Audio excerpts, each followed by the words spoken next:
अध्याय 23वां। वे तभी मार्गदर्शन करते हैं जब आप तैयार हो।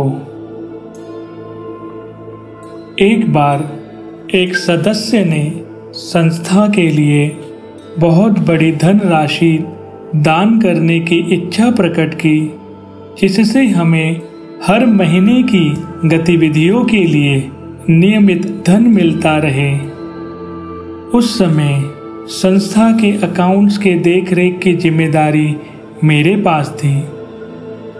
मैंने बड़े उत्साह से इस जिम्मेदारी को स्वीकार किया था, परंतु मेरे मन में सदैव विचार रहता था कि हम सभी अपने संस्था के लिए धन इकट्ठा करने के लिए काफी मेहनत कर रहे हैं।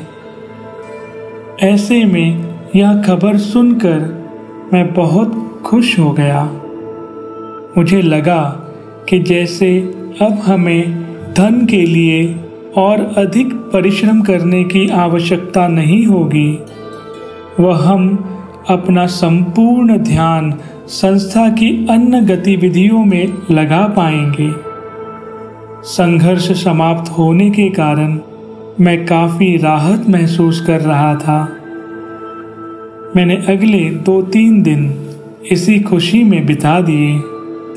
कुछ दिनों बाद दादाश्री जी ने मुझे बुलाकर कहा, जीव, हमें जो भी प्राप्त होता है उससे हमें कोई मतलब नहीं होना चाहिए, क्योंकि वह हमारा अपना धन नहीं है।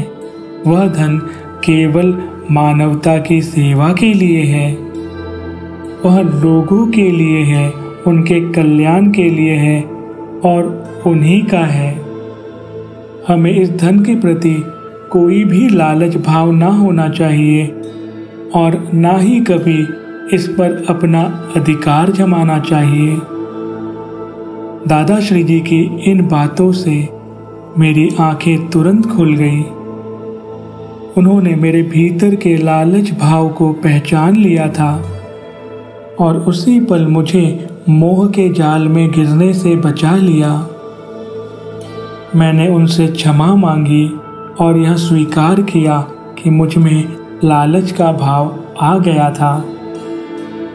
दादाश्री जी ने प्रेम से कहा कि उन्हें इस बात का अंदाजा हो गया था, इसी कारण उन्होंने मुझसे यह बातें की। उन्होंने कहा कि वे तभी सिखाते व मार्गदर्शन करते हैं जब विद्यार्थी स्वीकारने और सुनने की स्थिति में हो। अगर व्यक्ति स्वीकार करने की स्थिति में नहीं है तो वे अपनी ओर से कुछ नहीं कहते हैं।